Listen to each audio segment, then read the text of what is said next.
Hello friends, मी आज एक माझ्या खूप आवडीचा खूप फेवरेट झाडाबद्दल बोलणार आहे आणि त्याची ओळख करून देणार आहे. ते म्हणजे इंडियन बेलीफ किंवा तमालपत्र, तेजपत्ता. या बेलीफला जगभरामध्ये खूप हिस्टॉरिकल सिग्निफिकन्स आहे, कल्चरल सिग्निफिकन्स आहे आणि ह्याच्या मेडिसिनल प्रॉपर्टीज तर एवढ्या अमेझिंग आहेत. मी त्या तुम्हाला पुढे व्हिडिओमध्ये सांगेनच. Hello friends, I am doctor Shilpa Naik and welcome to Urban Oasis. आणि अजून एक कारण आहे की हे मला खूप जास्ती आवडतं, कारण ह्याचा प्रोड्यूस खूप जास्ती होतो. म्हणजे ह्याची पानं आपल्याला मिळतात ना, ती खूप प्रमाणात मिळतात पानं. त्यामुळे आपले फ्रेंड्स, रिलेटिव्ह सर्वांना हे वाटतं येतं आपल्या गार्डनमधलं. आणि हे खूप इझी टू ग्रो आहे, लो मेंटेनन्स, ह्याच्याकडे लक्ष पण दिलं नाही तरी चालतं असं हे झाड आहे. त्यामुळे one of my favourite leaf. याचं सायंटिफिक नेम आहे सिनॅमोमम तमाला. हे एक एव्हरग्रीन झाड असतं, म्हणजे वर्षभर हे ग्रीन असतं. ह्याला असं पानझड म्हणजे फॉल सीझन वगैरे असं काहीही नसतं. जी वाळतात ती पानं पडतात, पण हे एव्हरग्रीन असतं. आणि आत्ता मी कटिंग केलेली आहे या झाडाची, नाहीतर हे खूप सुंदर मोठं झाड होतं. मग मी कटिंग करत राहिलं की आता जुलै ऑगस्टमध्ये ह्याला जे नवीन फॉलिएज येतं, आता थोडं थोडं सुरू झालं आहे. मागच्या वर्षीचं मी दाखवते तुम्हाला. ऑगस्टमध्ये ते इतकं पिंकिश कलरचं सुंदर अप्रतिम देखणं दिसतं तेव्हा झाड, जेव्हा नवीन फॉलिएज येतं तेव्हा. त्यामुळे हे असं एक छोटंसंच झाड असतं आणि एव्हरग्रीन. हे इंडियन बेलीफ हे असं जमिनीपाशीच साधारण येतं, खूप उंच जात नाही. हे छोटं झाड असतं आणि ह्याची शूट्स इथूनच अशा फांद्या सुरू होतात. हे त्याचं खोड आहे. हे झाड माझं 8-9 वर्षापूर्वीचं आहे, त्यामुळे हे खोड खूप मोठं झालेलं आहे. जगभरामध्ये बेलीफच्या 270 वगैरे अशा जाती आढळतात आणि इंडियामध्ये 20 साधारण स्पीसीज दिसतात, पाहायला मिळतात. तर बेलीफचं ओरिजिन म्हणजे जिथे त्या आढळतात त्याप्रमाणे त्याचे टाईप्स आहेत, प्रकार आहेत, त्याला नावं आहेत. तर आपण बघूया 6 मेजर टाईपचे बेलीफ्स आहेत. तर पहिलं म्हणजे इंडियन बेलीफ, दुसरं म्हणजे युरोपियन किंवा मेडिटेरेनियन बेलीफ, तिसरं इंडोनेशियन बेलीफ, चौथं वेस्ट इंडियन बेलीफ, कॅलिफोर्नियन बेलीफ आणि मेक्सिकन बेलीफ. या प्रत्येक बेलीफचं म्हणजे तमालपत्राचं फ्लेवर, त्याचा अरोमा वेगळा वेगळा असतो आणि त्या देशामध्ये, त्या एरियामध्ये ते लोकल क्युझिनमध्ये वापरतात. फूड जे मेडिटेरेनियन बेलीफ आहे, म्हणजेच लॉरस नोबिलिस जे झाड आहे बेलीफचं, ते युरोपमध्ये आणि एस्पेशली रोम, ग्रीस पूर्वीच्या काळी हे खूप सॅक्रेड मानत होते. आणि राजे किंवा पोएट्स त्या काळचे, किंवा जे काही अकम्प्लिशमेंट किंवा काही अचीव केलं आहे, ते ह्या बेलीफचं म्हणजे ह्याचं नाव बे लॉरेल पण म्हणायचे ह्या झाडाला, किंवा स्वीट लॉरेल. तर लॉरेल म्हणजे त्यावेळेचे एम्परर्स व्रिथ म्हणजे मुकुट घालायचे ह्या बेलीफच्या पानाचा, म्हणजे लॉरस नोबिलिसच्या पानाचा. आणि ग्रीसमध्ये जे ॲथलीट्स जिंकायचे त्यांना बेलीफचा, लॉरेलचा म्हणजे ह्या बेलीफचा, मेडिटेरेनियन युरोपियन बेलीफचा गळ्यात गार्लँड, हार घालायचे. इवन ऑलिम्पिक्समध्ये 700 BCच्या वेळेला जे विनर्स असायचे त्यांना पण ह्या लॉरेल लीफचं गार्लँड घातला जायचा. आताही इवन जर तुम्ही आत्ता बघितलं तर ग्रांड प्री असतं, F1 racing, formula car racing जे असतं, त्याच्यामधले विनर्सना पण लॉरेल म्हणजे बेलीफचा मोठा गळ्यामध्ये गार्लँड, हार घातला. बेलीफला खूप हिस्ट्री आहे आणि लेजंड्स पण खूप आहेत बेलीफला. तर इंडियन बेलीफ आणि बाकीच्या बेलीफमध्ये एक महत्त्वाचा फरक आहे, मी तुम्हाला दाखवते. हे आता परवाच कटिंग केलेले आहेत पानं म्हणून. इंडियन बेलीफ म्हणजे सिनॅमोमम तमालाला 3 व्हर्टिकल व्हेन्स असतात ह्या पानाला, आणि बाकीच्या बे लीव्सना एकच सिंगल असते सेंट्रल मेन वेन. हे ताजं पान आहे, ह्याचा रंग हिरवा आहे आणि नंतर जरा शेडमध्ये ड्राय केल्यावर हा असा रंग येतो आपल्या इंडियन बे लीफला, सिनॅमोमम तमालाला. थोडा ऑलिव्ह ग्रीन असा कलर असतो आणि आपला ह्याचा फ्लेवर क्लव आणि सिनॅमनचं असं मिक्सचर, असा सटल माइल्ड असा फ्लेवर आणि थोडं गोडसर थोडं तिखट अशा ह्या पानाची चव असते. बाकीच्या बे लीव्सची वेगळे वेगळे फ्लेवर्स असतात. मिंट टाईप फ्लेवर असतो लॉरस नोबिलिसचा आणि असे वेगळे वेगळे फ्लेवर्स असतात. भारताचं नेटिव्ह झाड आहे.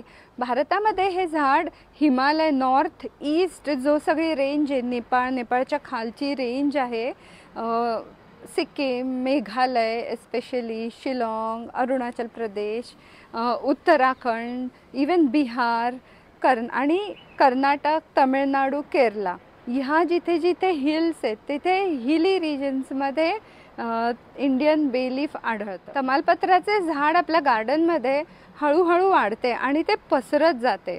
तुम्ही कट करून त्याची ग्रोथ कंट्रोल करू शकता. शिवाय ह्याची पानं 2 वर्षानंतर केव्हाही तुम्ही काढू शकता. तमालपत्रामध्ये त्याच्या लीव्समध्ये एक प्रकारचं ऑइल असतं. त्यामुळे काय होतं की ते किडींना, इन्सेक्ट्सना रिपेल करतं. त्यामुळे हे झाड आय वूड सजेस्ट की हे मस्ट हॅव आहे तुमच्या गार्डनमध्ये. जर तुम्हाला कीड नको असेल, इन्सेक्ट्स रिपेल करायचे असतील, बाकीची आजूबाजूची झाडं पण हेल्दी ठेवायची असतील तर हे झाड नक्की असावं बागेमध्ये. ह्याची पानं मी सगळीकडे खाली मल्चिंगला म्हणून पण वापरते. So it becomes a sort of insect repeller. म्हणजे किडी किंवा इन्सेक्ट्सना हे दूर ठेवतं.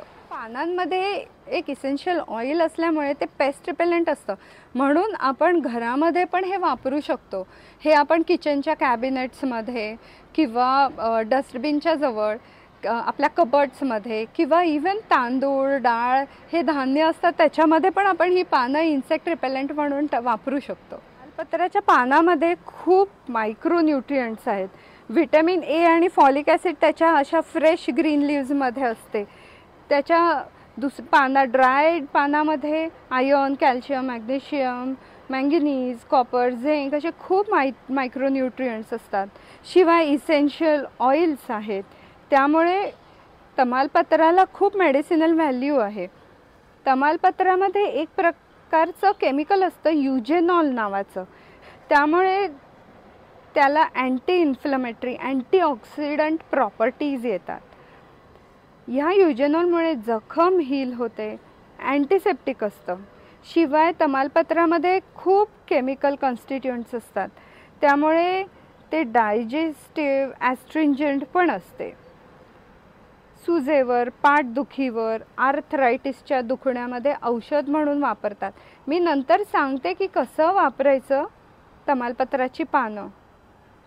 आंघोळीच्या पाण्यात पानं टाकली तर मसल जॉईंट प्रॉब्लेम्सला पण रिलीफ मिळतो. हेअर टॉनिक, डॅन्ड्रफसाठी पण काम करते. शिवाय ही तमालपत्राची पानं वाळलेली तुम्ही जाळली, 2-3 अशी पानं जाळली तर त्याच्यामध्ये तो जो स्मोक असतो तो पण खूप मेडिसिनल त्याच्यामध्ये तत्व असतात. म्हणजे it helps to boost your immunity. नंतर एन्झायटी असेल किंवा डिप्रेशन टाईप असेल तर, हेडेक असेल तर ह्या धुरानी पण खूप उपयोग होतो. It makes you feel lighter, happier. डोकं जड होणं किंवा असं मळमळायला लागणं, भूक नसणं ह्याच्यावर पण ह्याचा खूप छान उपयोग होतो. ही पानं थोडीशी, एखादं पान भाजून त्याची पावडर करून मग मधात घालून ते चाटण केलं तर त्याचा खूप उपयोग होतो. माझा एक अनुभव मी शेअर करते. आत्ता आम्ही नोव्हेंबरमध्ये शिलाँगला गेलो होतो आणि डॉकीमध्ये चेरापुंजीला जेव्हा जात होतो ते रस्ते सगळे हिली एरियाज, डोंगरा भाग आहेत आणि खूप टर्न्स आहेत त्या रस्त्यावर.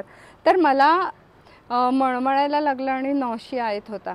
तर आमचा जेव्हा ड्रायव्हरला समजलं, म्हणजे ड्रायव्हर कम गाईडच होता आमचा, तर त्यांनी लगेच उतरून एक तमालपत्राची फांदी मला आणून दिली आणि आमच्या डिक्कीतच ठेवली होती आणि मला ती चावायला सांगितली. तर मी ती कंटिन्युअस चावत होते आणि त्यामुळे मला माझा नॉशिया मळमळ पूर्ण थांबली. तर असे जिथे हे झाडं उगवतात त्या लोकांना, तिथल्या नेटिव्ह लोकांना असे रेमेडीज, ट्रेडिशनल जे परंपरागत चालत आलेले आहेत होम रेमेडीज, हे माहिती असतात. तर खडीवाले वैद्यांनी त्यांच्या पुस्तकामध्ये लिहिलेलं मला सांगावंसं वाटतं की अत्रेय ऋषी किंवा सुश्रुताचार्य, वाग्भटाचार्य ह्यांनी सर्व असं भारतभर फिरून, हिमालयात ते पण फिरून त्यांनी तिथल्या लोकल लोक, कम्युनिटी, तिथले समूह, लोकांचा समूह यांच्याशी यांच्या अनुभवातून त्यांनी ते रोग निवारण शास्त्र पुस्तक लिहिलं. त्याचा आपल्याला खरं हा खूप मोठा अनमोल खजिना आहे आपल्यासाठी. डोकेदुखीसाठी म्हणजे थंडीमुळे किंवा गरमीमुळे डोकेदुखी होत असेल तर 10 ग्रॅम ही पानं पाण्यामध्ये पेस्ट करायची आणि ती डोक्यावर लावायची थोडा वेळ, जोपर्यंत थांबत नाही तोपर्यंत ही लावून ठेवायची पेस्ट. किंवा डायजेस्टिव्ह प्रॉब्लेम्ससाठी, फ्लॅट्युलन्ससाठी, गॅस होत असतील पोटात तर एक मोठं पान 1 कप पाण्यात उकळायचं 3 ते 5 मिनटं मीडियम गॅसवर आणि मग तो चहा प्यायचा. That is very good for relieving stomach एक, स्टमक प्रॉब्लेम्स. तमालपत्राला फुलं पण येतात ऑगस्ट सप्टेंबर नंतर आणि मग त्याची फळं तयार होतात. महाराष्ट्र, गुजरातमध्ये हीच जी फळं असतात तमालपत्राची, इंडियन बेलीफची, तीच नागकेशर म्हणून विकली जातात, जो आपल्या मसाल्याचा भाग आहे. ॲक्च्युली नागकेशरचं झाड दुसरं असतं, नागचाफा किंवा नागकेशरच नावाचं झाड असतं, मेसुआ फेरिया. पण हे ॲक्च्युली ओरिजिनल नागकेशर, पण महाराष्ट्रात नाही, ह्याची फळं म्हणून नागकेशर विकलं जातं. तमालपत्राची सर्वच पार्ट्स उपयोगी आहेत, मेडिसिनल आहेत. म्हणजे पानं आपण बघितली, मेडिसिनल व्हॅल्यू पानाची किती आहे, तशीच ही फळांची पण मेडिसिनल व्हॅल्यू आहेच. आणि याची जी बार्क असते, खोड असतं या झाडाचं, त्याच्यापासून दालचिनी पण मिळते. पण ह्याचं बार्क असते, ह्या झाडाची बार्क मोस्टली दाताचे जे प्रॉब्लेम्स असतात त्याच्यासाठी वापरतात. ह्याच्या बार्कची पावडर करतात आणि ती मग तोंडाला वास येत असेल किंवा काही दाताचे प्रॉब्लेम्स असतील त्याच्यासाठी ती बार्कची पावडर वापरली जाते. जी दालचिनी मेडिसिनल म्हणून वापरली जाते ते झाड वेगळं असतं. ते सिनॅमन म्हणून ओळखलं जातं. त्याचं सायंटिफिक नेम आहे सिनॅमोमम झिलॅनियम किंवा सिनॅमोमम वेरम. हे सिनॅमोमम झिलॅनियम किंवा सिनॅमोमम वेरम हे झाड श्रीलंकेचं नेटिव्ह झाड आहे. आणि ह्या झाडाची ह्या सिनॅमनची किंवा दालचिनीची अशी स्पेशालिटी असते की ह्याच्यामध्ये कोमरीन हे जे केमिकल असतं ते खूप कमी असतं. हे कोमरीन टॉक्सिक असतं आणि ते बाकीच्या कॅसिया, बाकी चायना किंवा इंडोनेशियाची जी दालचिनी असते त्याच्यामध्ये कॅसिया टाईप, इवन ह्याच्यामध्ये जास्ती असतं कोमरीन. तर ते Comorin gives toxicity to cinnamon. तर हे कमी असलेलं खूप चांगलं असतं, म्हणजे ते तुम्हाला रोज ती दालचिनी घेता येते. त्यामुळे श्रीलंकन किंवा सिलोन सिनॅमन तुम्ही रोज घेतली तरी चालते तुमच्या आहारात. पण बाकीच्या ह्याच्यामध्ये हे टॉक्सिक कोमरीन असल्यामुळे ती रेग्युलर घेतलेली चांगली नसते. तमालपत्राच्या पानाच्या चवीवर, फ्लेवरवर, अरोमावर ते जिथे ज्या जॉग्राफिक रिजनमध्ये उगवतं त्याचा परिणाम होतो. शिवाय ग्रोईंग कंडिशन्स, हार्वेस्टिंग कंडिशन्स, कधी हार्वेस्ट केलं, ड्राईंग कंडिशन्स म्हणजे त्याचं पुढचं प्रोसेसिंग कसं करतात त्या पानांचं. कधी कधी सल्फर डायऑक्साईडनी ते वाळवतात शेडमध्ये लवकर वाळवायला किंवा त्याचा रंग राहायला. तर ह्या अशा सगळ्या प्रोसेसिंग कंडिशन्सनी त्याच्या चवीवर परिणाम होतो. तर सर्वात चांगलं म्हणजे आपण आपल्या बागेमध्ये तमालपत्र ऑर्गॅनिक पद्धतीने उगवू शकतो आणि त्याला केमिकल काहीही लागत नाही. हे झाड खूप इझिली कटिंगमुळे येऊ शकतं. तर ह्या पावसाळ्यात तुम्ही नक्की ह्याचं कटिंग म्हणजे आणि असे नोट्स असलेली एवढी मोठी स्टिक तुम्ही लावली तरी हे झाड खूप इझिली उगवू शकतं. तर ह्या पावसाळ्यामध्ये तुम्ही नक्की हे झाड लावा आपल्या बागेमध्ये. तर बेलीफचं झाड नक्की तुमची बाग हॅपी ठेवेल आणि लिटरली तुम्हाला हॅपी ठेवेल. सो फ्रेंड्स, तुम्हाला हा व्हिडिओ आवडला असेल तर नक्की कमेंट बॉक्समध्ये कमेंट करा आणि कोणत्या प्रकारचे व्हिडिओज तुम्हाला बघायला आवडतील ते पण मला जरूर सांगा. Please press the like button and subscribe